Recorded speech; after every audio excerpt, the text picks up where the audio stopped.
Hello everyone, welcome to my channel. आज हम इस वीडियो में बीएससी फर्स्ट सेमेस्टर के unit 3 s and p block elements के कॉन्सेप्ट में एक इंपॉर्टेंट कॉन्सेप्ट डिस्कस करेंगे जो आपके सिलेबस में दिया गया है, chemical properties of s block elements. यहाँ पे आप सिलेबस देख सकते हैं, हमने बेसिक जो है वो पिछले वीडियो में पढ़ा है।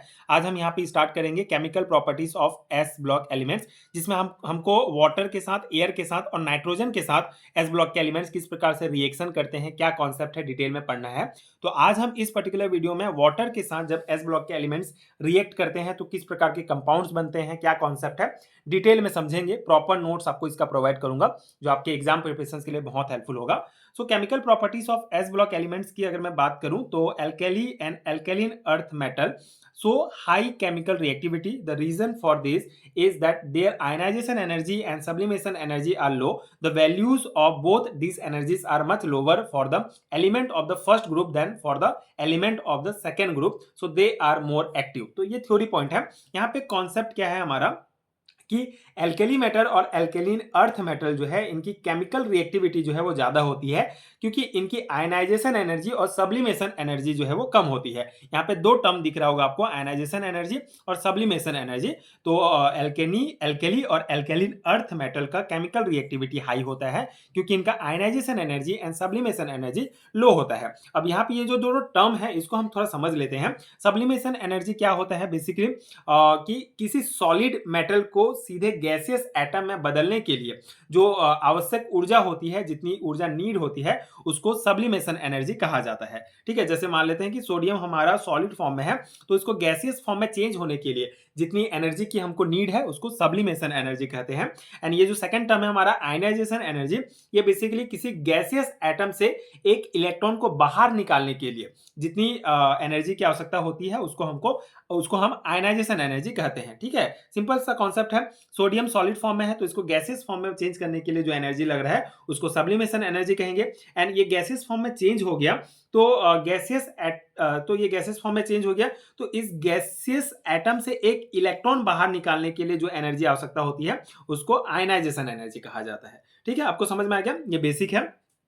तो यहाँ पे पॉइंट क्या कहा गया है कि कम देखिए, मतलब कि सब्लिमेशन एनर्जी और आयनाइजेशन एनर्जी लो होता है, तो कम सब्लिमेशन जो एनर्जी होगा वो इनके एटम को सॉलिड स्टेट से आसानी से जो है वो गैसेस स्टेट में ले जाएगा। एंड जो कम आयनाइजेशन एनर्जी होगा ये इसके आउटर मोस्ट इलेक्ट्रॉन को आसानी से लूज कर देगा। तो यहाँ पे आगे पॉइंट क्या कहा गया है कि ये जो इन दोनों एनर्जीज जो है, ionisation energy and sublimation energies की जो वैल्यू होती है वो ग्रुप फर्स्ट में जो है ग्रुप सेकंड की तुलना में कम होती है।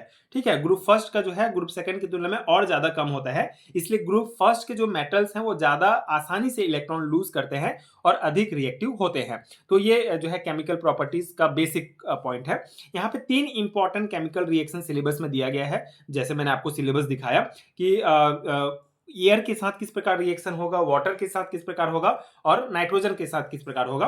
तो पहला हम देखते हैं रिएक्शन विद एयर। ठीक है, so all the alkali metal react vigorously with air and turn black due to the formation of oxide, hydroxide and carbonate on the surface. ठीक है, तो यहाँ पे क्या है कॉन्सेप्ट कि जितने भी एल्केली मेटल्स होते हैं वो एयर के साथ जो है बहुत तेजी से, मतलब वाइग्रसली जो है वो रिएक्ट करते हैं, और इस रिएक्शन की वजह से जो है मेटल की सरफेस पर बेसिकली ऑक्साइड, हाइड्रोक्साइड और कार्बोनेट की एक परत जो है एक सरफेस जम जाती है, जिसमें मेटल का जो कलर होता है वो काला हो जाता है, ब्लैक हो जाता है। ठीक है, तो ये एक पॉइंट है। कुछ इक्वेशंस दिए गए हैं, ये आप देखेंगे। जैसे पहला जो हमारा इक्वेशन है वो 4Na+O2 से हमारा 2Na2O बन जाएगा। मतलब इस इक्वेशन में जो है ये सबसे पहला जो रिएक्शन है हमारा, इसमें क्या है कि सोडियम जो है वो ऑक्सीजन के साथ मिलकर जो है ऑक्साइड बनाता है, और वो फिर मॉइस्चर के साथ जो है रिएक्ट करके वो हाइड्रोक्साइड बनाता है। ये दोनों में रिएक्शन है।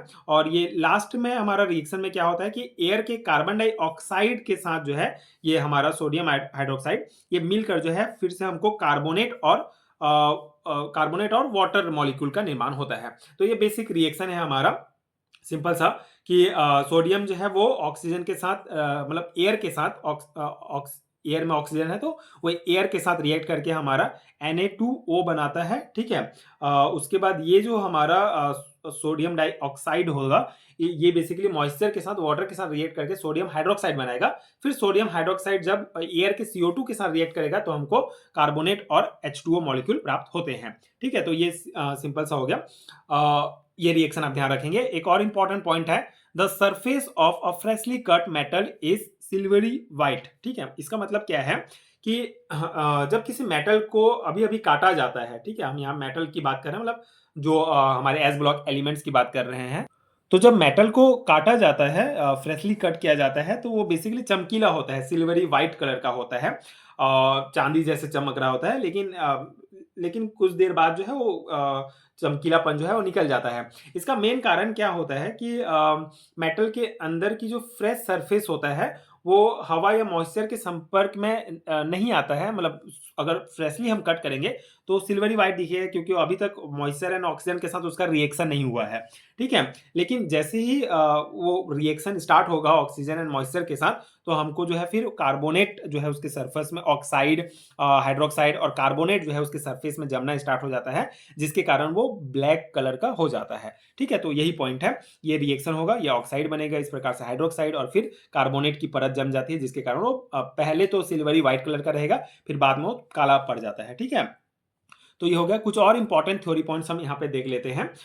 Lithium form monoxide, sodium form peroxide and other metals form superoxide. ठीक है, तो यहाँ पे क्या है, बेसिकली जो एल्केली मेटल होते हैं वो ऑक्सीजन के साथ रिएक्ट करके जो है मोनोऑक्साइड Li2O ये बनाते हैं। सोडियम जो है वो पेरोक्साइड बनाता है, एंड पोटेशियम, मतलब पोटेशियम, रुबिडियम, सीजियम जैसे जो बड़े मेटल्स होते हैं, ठीक है, अदर मेटल्स में वो बेसिकली सुप्रोक्साइड बनाते हैं। ठीक है, तो इस प्रकार से हमारा ये कॉन्सेप्ट है। इसका मेन कारण क्या होता है, मेनली यहाँ पे कॉन्सेप्ट क्या है कि कैटायन और एनायन का जो साइज है उसके हिसाब से फिर ये मोनोऑक्साइड, पेरोक्साइड और सुपरऑक्साइड बनता है।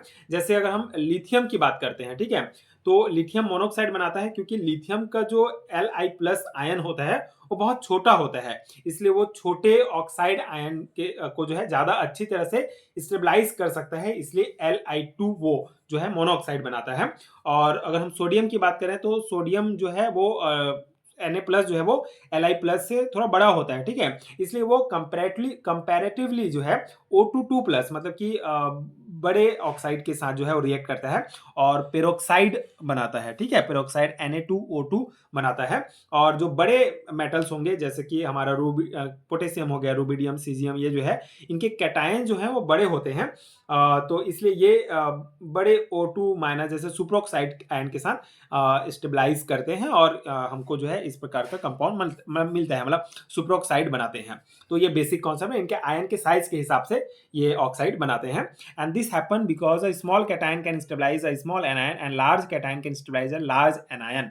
ठीक है, तो वही पॉइंट कहा गया है कि जो स्मॉल कैटायन होते हैं वो सॉरी जो स्मॉल कैटायन होते हैं वो स्मॉल एनायन के साथ स्टेबलाइज होते हैं, और जो बड़े कैटायन होंगे, लार्ज कैटायन होते हैं, वो लार्ज एनायन के साथ स्टेबलाइज होते हैं। ठीक है, so electropositivity of elements of second group is less than that of elements of first group and increase as we move down the group. ठीक है, तो यहाँ पे क्या है कॉन्सेप्ट कि जो ग्रुप सेकंड के जो एलिमेंट होते हैं उनकी जो इलेक्ट्रोपॉजिटिविटी होती है वो ग्रुप फर्स्ट के एलिमेंट की तुलना में कम होती है। ठीक है, यानी कि ग्रुप सेकेंड के जो मेटल हैं वो अपने इलेक्ट्रॉन को ग्रुप एक के मेटल की तुलना में आसानी से लूज नहीं करते हैं, इसलिए उनका इलेक्ट्रोपॉजिटिव जो कैरेक्टर होता है वो कम होता है, उसी को इस पॉइंट में कहा गया है।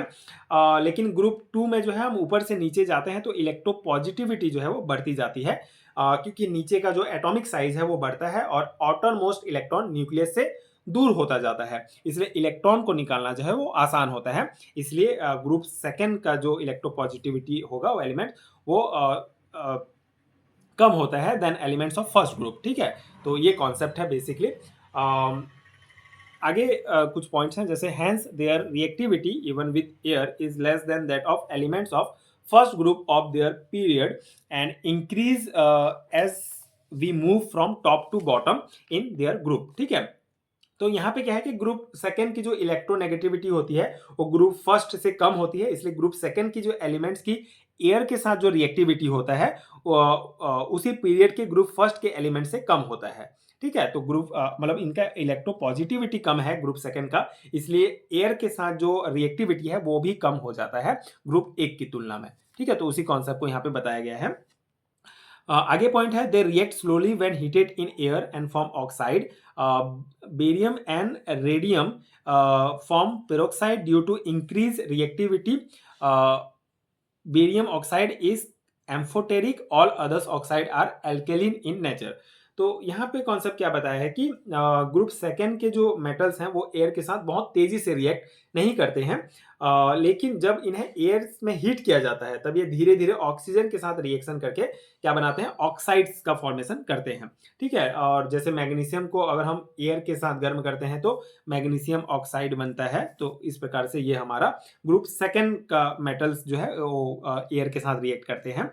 और जैसे अगर हम ग्रुप सेकेंड में अगर नीचे जाते हैं पीरियोडिक टेबल में, तो वहाँ पे हमारा जो रिएक्टिविटी है वो बढ़ता जाता है, और इसी इंक्रीज रिएक्टिविटी के कारण जो हमारा बेरियम हो गया और रेडियम हो गया ये पेरोक्साइड भी बनाते हैं। ठीक है, और यहाँ पे एक मतलब कि ये जो है केवल नॉर्मल ऑक्साइड नहीं बनाते हैं, ऑक्सीजन के साथ पेरोक्साइड का भी फॉर्मेशन होता है, यही कहा गया है यहाँ पे। अगर हम इसके ऑक्साइड्स की बात करें तो जो BeO है हमारा, बेरियम ऑक्साइड, ये एम्फोटेरिक होता है, ये कहा गया है। एम्फोटेरिक होता है मतलब कि क्या है कि एसिड और बेस दोनों के साथ जो है ये रिएक्शन कर सकता है, जबकि जो हमारा बेरियम ऑक्साइड है इसको छोड़कर बाकी जो ग्रुप सेकेंड के जो ऑक्साइड्स होंगे वो बेसिकली बेसिक नेचर के होते हैं, एल्कलिन नेचर के होते हैं, ये कहा गया है। ठीक है, मतलब मेनली जो बेरियम ऑक्साइड है इसको छोड़कर ये एम्फोटेरिक का होता है, और बाकी जो ऑक्साइड्स बनेंगे ग्रुप सेकेंड के वो बेसिकली एल्कलिन नेचर के होते हैं। ठीक है, बेसिक नेचर के होते हैं। तो ये हमारा पूरा कॉन्सेप्ट है, मतलब एयर के साथ रिएक्शन वाला। थोड़ा सा यहाँ पे कॉम्प्लिकेटेड आपको लग सकता है, बट बहुत बेसिक है। एक दो बार आप वीडियो को देखेंगे तो आपको और अच्छे से समझ में आ जाएगा। तो ये हमारा पहला वाला जो कॉन्सेप्ट है ये कवर हो गया कि एयर के साथ किस प्रकार रिएक्शन होगा। अगले वीडियो में हम जो हमारा वाटर एंड नाइट्रोजन के साथ जो केमिकल रिएक्शन दिया गया है एस ब्लॉक एलिमेंट्स का, इसको हम डिटेल में कवर कर लेंगे, तो आपका ये टॉपिक कवर हो जाएगा। ठीक है, तो आई होप कि आपको समझ में आ गया होगा एंड ये नोट्स आपके एग्जाम प्रिपरेशन के लिए हेल्पफुल रहा होगा। अगर आपको हैंड रिटन नोट्स चाहिए इस प्रकार के आपके सेमेस्टर एग्जाम्स के लिए, तो नीचे डिस्क्रिप्शन बॉक्स में PDF स्टोर का लिंक मिलेगा, उसको आप चेक कर सकते हैं। एंड अगर वीडियो हेल्पफुल है तो आगे की वीडियोस देखने के लिए चैनल के साथ जुड़े रहिए। Thank you so much for watching.